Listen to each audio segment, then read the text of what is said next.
Well, it was something that I discovered in writing it, that it's almost when something stops working that you actually acknowledge it or recognize it for the first time. It's like if you're going through a door and it's locked, you suddenly look at the door, you look at how it works.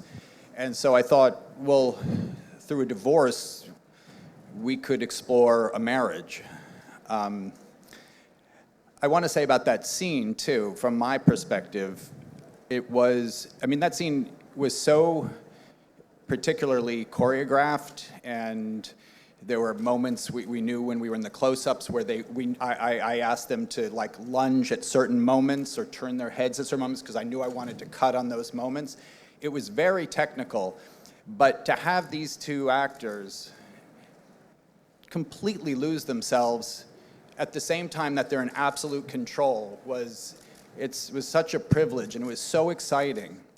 And for me, but it was also harrowing. It was hard. We would have to stop. They would go to their rooms. We would walk around the block. It was something that went with me the whole way. When I was in the editing room, Jen Lehman, I would have to stop after watching take upon take upon take.